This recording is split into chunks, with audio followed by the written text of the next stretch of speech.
नमस्कार, हमारी खास पेशकश में आपका स्वागत है। मैं हूं मनोज मानस और सबसे पहले हम बात करेंगे थप्पड़ कांड, हिंसा और बवाल की। राजस्थान के टोंक जिले के देवली उनियारा में निर्दलीय प्रत्याशी नरेश मीणा की गिरफ्तारी के बाद समर्थक फिर भड़क गए हैं, जिससे एक बार फिर बवाल शुरू हो गया है। नरेश मीणा की गिरफ्तारी के विरोध में देवली उनियारा के समरावता गांव की सड़क पर टायर जलाए गए हैं। पुलिस की गाड़ियों को रोकने के लिए समर्थकों ने चक्का जाम किया है। आपको बता दें कि निर्दलीय प्रत्याशी नरेश मीणा पर एसडीएम को थप्पड़ मारने का आरोप है। आपको बता दें कि मतदान के दौरान नरेश मीणा ने एसडीएम मालपुरा अमित चौधरी का कॉलर पकड़कर उन्हें थप्पड़ जड़ दिया था। वहीं नरेश मीणा पर समरवता गांव में हुई हिंसा और आगजनी का भी आरोप है। हालांकि उनका दावा है कि गांव में पुलिस ने ही उत्पात मचाया है और गाड़ियों में आग लगाई है। नरेश मीणा ने कहा कि पुलिस ने एक तरफा जांच की है। तो निर्दलीय प्रत्याशी की गिरफ्तारी पर अब एक बार फिर से बवाल देखने को मिला है। निर्दलीय प्रत्याशी पर एसडीएम को थप्पड़ मारने का आरोप है। उसके बाद उग्र प्रदर्शन और आगजनी की घटना सामने आई। हिंसा के आग में अब झुलसता नजर आ रहा है टोंक जिला। निर्दलीय प्रत्याशी के द्वारा एसडीएम को थप्पड़ मारने के बाद उसकी गिरफ्तारी और उसके बाद उसके समर्थकों के द्वारा हिंसा और आगजनी की ये घटना सामने आई है। निर्दलीय प्रत्याशी पर एसडीएम को थप्पड़ मारने का आरोप है। राजस्थान में थप्पड़ कांड पर बवाल अभी भी जारी है। हिंसा की आग में झुलसा है टोंक जिला। तो प्रदर्शनकारियों ने कई गाड़ियों को आग के हवाले कर दिया। निर्दलीय प्रत्याशी की गिरफ्तारी के बाद बवाल शुरू हुआ। 11-12 बजे हमें ये सूचना लगी कि एसडीएम जो यहाँ पे है, जो भारतीय जनता पार्टी का कन्हैयालाल चौधरी के इशारे पर काम कर रहा है, उस व्यक्ति ने 3 लोगों को जबरदस्ती कि तुम्हें नौकरी से हटा देंगे, सस्पेंड कर देंगे। एक आंगनबाड़ी महिला थी, एक टीचर था और एक आंगनबाड़ी महिला का व्यक्ति था। उनको जबरदस्ती दादागिरी से वोट डलवाया। मुझे पता लगा, मैं गया, मैंने पूछा तो वहां लोगों ने कहा कि साहब ये एसडीएम है, इसने जबरदस्ती वोट। मैंने रोक नहीं पाया, मैंने उसके थप्पड़ मारी है। ये बात सही है, लेकिन उसके और बढ़नी चाहिए। जिस तरह का वो नेचर उसका था, वो एक दलित महिला के अत्याचार में पहले एपी और आए बूंदी में, उसके बाद भी फिर मैं इसी मंच पे था जहाँ पे बैठा हूँ, हजारों लोग यहाँ थे। मैंने एसपी साहब को कहा भाई कलेक्टर नहीं आ रही है तो एसपी को बुला दो, हम बात कर लेंगे। लेकिन एसपी यहीं बैठे होने के बावजूद वो 50 मीटर या इसमें बैठा था स्कूल, वो नहीं आया। नहीं आने के बाद हमने खाना मंगाया तो हजारों लोग आ गए थे। 6 बजे के बाद में खाने की पंक्तियां लग गई थी, खाने खाने लोग बैठ गए थे। लेकिन हम जब पिकअप रोक रखी थी, हम जब वहां गए पिकअप को लेने, तो मेरे को वहां पुलिस ने गिरफ्तार करने की कोशिश की। और अब बात करेंगे एक दिन की परीक्षा सफल हुई मंसा। यूपी पीसीएस और आरओएआरओ प्रारंभिक परीक्षा एक ही दिन अब होगी। उत्तर प्रदेश लोक सेवा आयोग छात्रों के आंदोलन के आगे झुक गया है। आयोग ने छात्रों की 1 डे 1 शिफ्ट की मांग जो थी वो मान ली है। इसके लिए आपको बता दें, छात्र 4 दिनों से आंदोलन कर रहे हैं। बृहस्पतिवार को बवाल काफी बढ़ने के बाद आयोग को यह फैसला करना पड़ा। सीएम योगी आदित्यनाथ ने प्रयागराज में छात्रों की मांग का संज्ञान लिया और आयोग को एक दिन में पीसीएस प्रारंभिक परीक्षा 2024 के संबंध में छात्रों से संवाद और समन्वय कर आवश्यक निर्णय लेने को कहा। मुख्यमंत्री कार्यालय की ओर से जारी बयान में कहा गया कि आरओएआरओ जो प्रारंभिक परीक्षा 2023 के लिए आयोग द्वारा एक समिति गठित की गई है। समिति सभी पहलुओं पर विचार कर अपनी विस्तृत रिपोर्ट शीघ्र प्रस्तुत करेगी। तो एक तरह से एक छात्रों की जीत मानी जा रही है। 4 दिनों से लगातार छात्र हंगामा कर रहे थे और अब छात्रों की जो मांग है वो आयोग ने मान ली है। आज सुबह से ही छात्रों का जो आंदोलन था वो उग्र होता जा रहा था और उसको देखते हुए मुख्यमंत्री की दखल के बाद आयोग ने अब ये फैसला लिया। जो आयोग ने निर्णय है और आयोग ने उसमें निर्णय लिया है माननीय मुख्यमंत्री जी के निर्देश पे। आयोग की तरफ से सचिव साहब हमारे पास हैं। सचिव साहब जो आयोग ने निर्णय लिया है माननीय मुख्यमंत्री जी के निर्देश पे, उसको आपके सामने अभी वो प्रस्तुत कर देंगे और ये सचिव साहब हैं, मेरे साहब आपके सामने प्रस्तुत कर देंगे।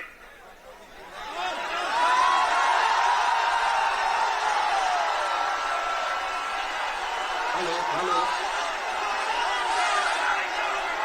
हेलो हेलो, आवाज आ रही है मेरी?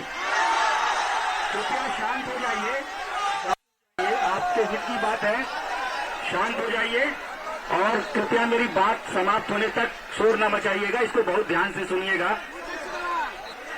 विगत कुछ महीनों से देश के विभिन्न हिस्सों में चयन परीक्षाओं में पेपर लीक के मामले जी सबसे पहले तो मैं माननीय योगी जी को बहुत बहुत आभार प्रकट करूंगा कि जो निर्णय उन्होंने पीसीएस परीक्षा के संदर्भ में लिया है, यही निर्णय उनका आरओ के संबंध में भी होना चाहिए। और ये अभी हम लोग की अर्ध जीत है। पूर्णतः जीत तब होगी जब ये आरओ के तहत जो निर्णय इन्होंने आरओ के संबंध में अगर ये ले लेंगे तो हमारी पूर्ण जीत होगी। और हम लोग नैरोलेशन का हमेशा विरोध करेंगे और हमेशा करते आए हैं।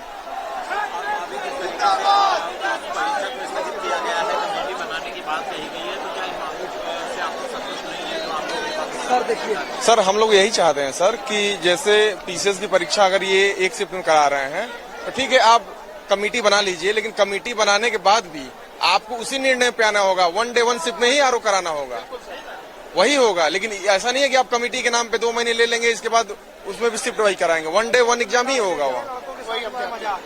और हम लोग नॉर्मलाइजेशन का आज भी विरोध कर रहे हैं। और अगर ये शिफ्ट में अगर आरओ का परीक्षा कराएंगे तो उसमें भी ऐसा ही आंदोलन होगा छात्रों के।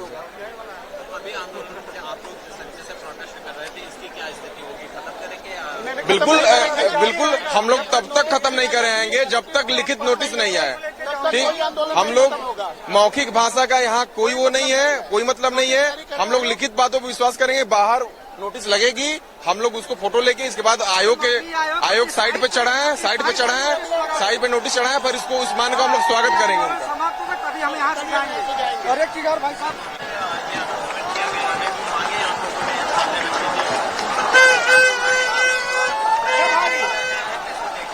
देखिए सर, अब तक जो भी उसने कहा, उन्होंने कहा कि नोटिस आएगा, तो अब ये क्लियर नहीं हुआ है कि मतलब कि सिर्फ आरओ के लिए कहा गया कि पीसीएस के लिए कहा गया है। और जब तक ये नोटिस नहीं आता कि 1 डे 1 शिफ्ट में आरओ भी शामिल है और पीसीएस भी शामिल है, तब तक ये प्रोटेस्ट होता रहेगा। और जब क्लियर होगा तभी ये बच्चे यहाँ से हटेंगे। अभी ये नहीं हुआ है कि सिर्फ ये कहा गया कि सिर्फ एग्जाम हटाने की बात की, सिर्फ पीसीएस के लिए कहा गया, आरओ के लिए भी क्लियर नहीं कहा गया, दोनों के लिए नहीं कहा गया है। कहा कि हम ये परीक्षा, मेरा नाम गौरव पांडे है, पीसीएस के लिए माननीय आयोग ने स्थिति साफ कर दी है कि बोला है कि हम 1 डे और 1 शिफ्ट में एग्जाम लागू करेंगे जिसमें नॉर्मलाइजेशन नहीं रहेगा। डेट अभी माननीय आयोग ने नहीं बताई है, लेकिन समीक्षा अधिकारी, सहायक समीक्षा अधिकारी के लिए माननीय आयोग ने स्पष्ट नहीं की है। बोला है कि हम एक कमेटी का गठित करेंगे, वो कमेटी बताएगी कि आरओ का एग्जाम किस पहल में कैसे क्या होना है। लेकिन हम माननीय आयोग से इस बात से नाखुश हैं। माननीय आयोग से हम मानते हैं कि आरओ के लिए भी 1 शिफ्ट में एग्जाम हो, उसमें भी नॉर्मलाइजेशन न लागू हो, क्योंकि आयोग हमको बांटने का काम कर रहा है। पीसीएस और आरओ में 2 फाड़ करने की साजिश है। ये बांटो राज करो की नीति है। माननीय आयोग से हम इस बात से नाकामी रखते हैं। हमारे छात्र सभी आंदोलित है और यहाँ रहेंगे जब तक आरओ और आरओ की स्थिति स्पष्ट नहीं हो जाती है। जय। और अब हम बात करेंगे झारखंड में दहाड़ सियासी वार की। दरअसल यूपी के सीएम योगी आदित्यनाथ ने झारखंड में भाजपा की 2 चुनावी रैलियों को संबोधित किया। उन्होंने कहा कि भाजपा के नेतृत्व में मजबूत सरकार होने के कारण आज पाकिस्तान कांप रहा है। नया भारत किसी को भी बख्शता नहीं है। उन्होंने धनबाद में भाजपा की जनसभा में दावा किया कि पहले चरण के मतदान से संकेत मिलते हैं कि भाजपा झारखंड में पूर्ण बहुमत के साथ सरकार बनाएगी। सीएम योगी ने आरोप लगाया कि झामुमो के नेतृत्व वाला गठबंधन झारखंड को नक्सलियों का गढ़ बनाने की कोशिश कर रहा है। उन्होंने सत्ताधारी दल झामुमो पर बांग्लादेशी घुसपैठियों और रोहिंग्याओं को बसने की अनुमति देकर झारखंड के अस्तित्व पर खतरा पैदा करने का भी आरोप लगाया। उन्होंने जनता से बहुमत दिलाने का आह्वान किया और कहा कि उत्तर प्रदेश की तरह झारखंड में भी डबल इंजन वाली सरकार बनाकर लव जिहाद और भूमि जिहाद को खत्म किया जाए।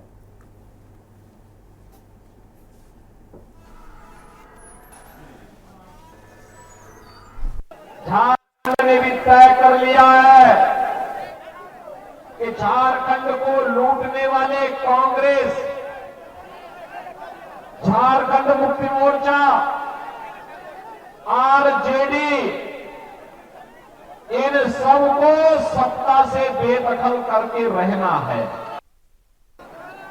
और इसीलिए मैं आज आप सबका आह्वान करने के लिए आया हूं। एक तरफ यहां लूट रहे हैं और दूसरी तरफ लुटेरों के सरदार वामपंथियों को सिर में उठा करके झारखंड को पूरी तरह नक्सलवाद का गढ़ बनाने की तरफ उतारू है। आपने देखा होगा उत्तर प्रदेश में भी पहले 2017 के पहले, जब तक हमारी सरकार नहीं थी, ये लोग ऐसे करते थे। हम लोग जब से सरकार में आए, डबल इंजन की सरकार है, आज उत्तर प्रदेश में न दंगा है न कर्फ्यू है, आज वहां पे न लव जिहाद है न लैंड जिहाद का कोई खतरा है। ये लड़ाएंगे आपको आपस में, लड़ करके बटना नहीं है। बटेंगे तो हमें तो एक रहना है, एक रहेंगे, नेक रहेंगे, एक रहेंगे, सेफ रहेंगे, एक रहेंगे, और इसके लिए भाजपा को लेके आना है। कमल चुनाव चिन्ह पर। तो झारखंड में सीएम योगी की दहाड़ दिखाई दी। विरोधियों पर योगी ने अपने शब्दों की जो है वो बाण छोड़े और झारखंड में भी अपने जो अपना जो नारा है बीजेपी का, इस वक्त जो चर्चित नारा है उसको दोहराते हुए मुख्यमंत्री ने कहा कि एक रहेंगे तो सेफ रहेंगे, बटेंगे तो कटेंगे। तो फिलहाल यहाँ वक्त एक ब्रेक का हो चुका है और ब्रेक के बाद हम बात करेंगे मददगारों की। खैर नहीं, आप देख रहे हैं के न्यूज, खबरों का सारथी।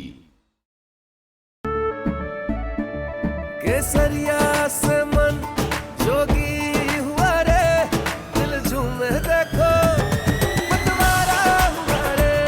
केसरिया से मन जोगी हुआ। हर पल मनाओ केसरी त्योहार, विमल बोलो जुबान केसरी। आप देख रहे हैं के न्यूज, खबरों का सारथी।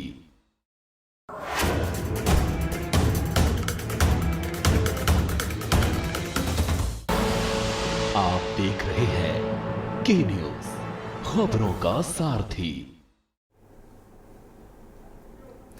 ब्रेक के बाद हमारी खास पेशकश में एक बार फिर से आपका स्वागत है। हम बात कर रहे हैं मददगारों की। खैर नहीं, जम्मू कश्मीर पुलिस ने आतंकी गतिविधियों पर नकेल कसने के लिए गुरुवार को सोपोर इलाके में 1 करोड़ रुपए की संपत्ति कुर्क की है। पुलिस प्रवक्ता ने बताया कि पुलिस ने बोमई इलाके के रशीदाबाद में आतंकी की मदद करने वाले आमिर राशिद लोन के 2 मंजिला मकान और 15 मरला जमीन को कुर्क किया है। पुलिस ने बताया कि प्रशासन से मंजूरी मिलने के बाद गैर कानूनी गतिविधियां रोकथाम अधिनियम 1967 की धारा 25 के प्रावधानों के तहत कार्रवाई की गई है। तो अब जम्मू कश्मीर पुलिस मददगारों को बख्शने के मूड में नहीं है। कुछ दिन पहले ही लेफ्टिनेंट जनरल, आपको बता दें, कुछ दिन पहले ही एलजी मनोज सिंह सिन्हा के द्वारा एक कार्यक्रम में कहा गया था कि जो मददगार हैं आतंकियों के, उनको बख्शा नहीं जाएगा, उनके खिलाफ कार्रवाई की जाएगी, उनके घरों को डिमोलिश किया जाएगा। और उसके बाद अब प्रशासन ने कार्रवाई भी शुरू कर दी है। पुलिस ने आतंकियों की मदद करने वाले आमिर राशिद लोन की करोड़ों की संपत्ति कुर्क की है। घाटी में आतंकियों के मददगारों की अब खैर नहीं। जम्मू कश्मीर पुलिस लगातार इनकी कमर तोड़ने का प्रयास कर रही है। और इस खबर पर ज्यादा जानकारी के लिए हमारे विशेष संवाददाता अखिलेश सिंह हमारे साथ दिल्ली से जुड़ चुके हैं। अखिलेश जी, जम्मू कश्मीर पुलिस एक नए अभियान को अब शुरू कर रही है। जो आतंकियों की मदद अभी तक करते थे उनको वहां पर पाला पोसा जाता था, लेकिन कोई कार्रवाई नहीं होती थी। लेकिन कुछ दिनों पहले एलजी मनोज सिन्हा के द्वारा भी इसी तरह की बातें कही गई थी कि जो मददगार हैं उनको बख्शा नहीं जाएगा। और अब यह कार्रवाई शुरू भी हो चुकी है। आतंकियों की मदद करने वालों की संपत्ति कुर्क करने की तैयारी पुलिस कर रही थी और उसकी शुरुआत भी कर चुकी है पुलिस। अखिलेश जी, मनोज, आपको बता दें कि जम्मू कश्मीर में आतंकवाद की घटनाएं और दहशतगर्द लगातार सक्रिय हैं। घटनाएं रुक नहीं रहे हैं। आतंकवादी लगातार एक के बाद एक ताबड़तोड़ अपनी घटनाओं को अंजाम दे रहे हैं। सुरक्षा बल हालांकि उन पर कार्रवाई करके उनको निशाने पर ले रहे हैं, लेकिन किसी तरह की उस तरह की कार्रवाई नहीं हो रही थी कि आखिरकार इन आतंकवादियों को पनाह कौन देता है, वहां पर कौन संरक्षण देता है, किनके इशारे पर वो वहां पर आते हैं और इनके के साथ वहां पर उनको खुफिया जानकारी मिलती है, जिसके इशारे पर वो अपनी नापाक मंसूबों को अंजाम देते हैं।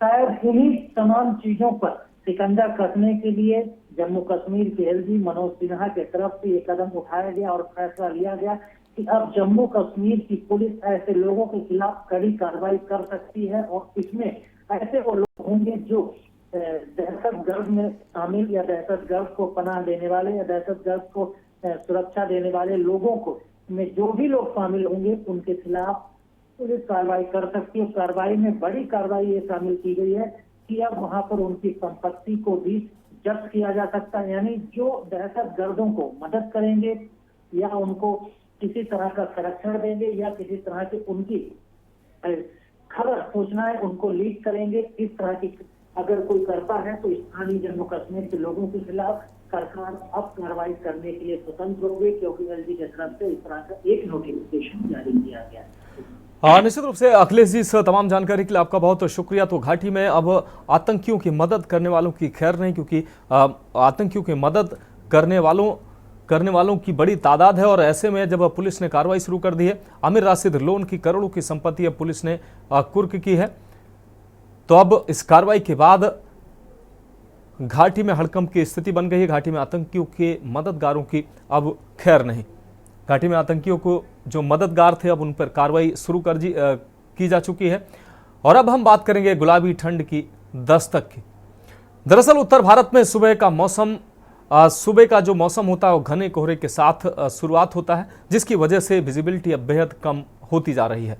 दिनों दिन अब जो है जैसे जैसे तापमान नीचे गिरता जा रहा है वैसे वैसे कोहरे की मार बढ़ रही है और विजिबिलिटी भी अब कम होती जा रही है। अधिकारियों के मुताबिक विजिबिलिटी कम होने से कम 10 उड़ानें डाइवर्ट की गई हैं और कई में देरी भी हुई है। भारत मौसम विज्ञान विभाग के वैज्ञानिकों के मुताबिक कोहरा अचानक नहीं आता है, इसकी शुरुआत कुछ दिन पहले से ही हो जाती। पहले पंजाब से इसकी शुरुआत हुई थी।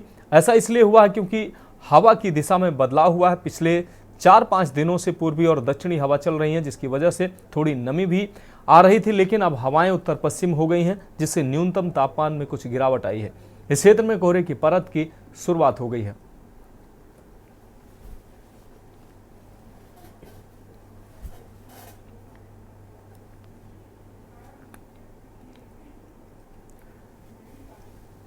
तो जैसे जैसे तापमान नीचे आ रहा है वैसे वैसे कोहरा और धुंध बढ़ता जा रहा है।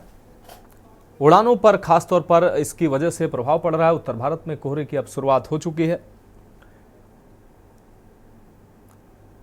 जैसे जैसे कोहरा बढ़ रहा है विजिबिलिटी भी सामान्य से कम होती जा रही है और तो उत्तर भारत का जो हिस्सा है वो कोहरे की प्रभाव में बना हुआ है। और अब हम बात करेंगे चाचा नेहरू को श्रद्धा सुमन की। दरअसल पूर्व प्रधानमंत्री पंडित जवाहरलाल नेहरू की आज जयंती है। इस मौके पर संसद भवन में रक्षा मंत्री राजनाथ सिंह समेत कई सांसदों ने श्रद्धा सुमन उनको अर्पित किया।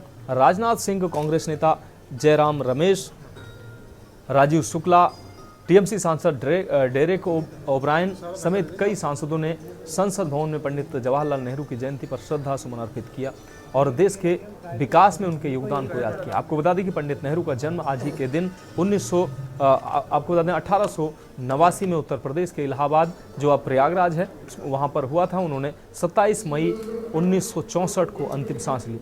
नेहरू के जयंती पर संसद में उनकी किताबें भी डिस्प्ले की गई।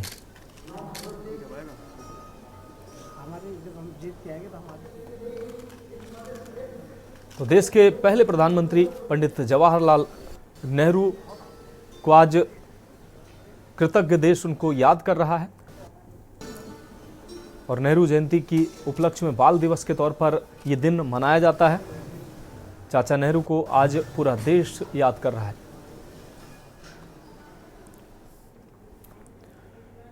तो हमारी खास पेशकश में फिलहाल अभी के लिए मेरे साथ इतना ही। मुझे दीजिए इजाजत और आप देखते रहिए के न्यूज इंडिया।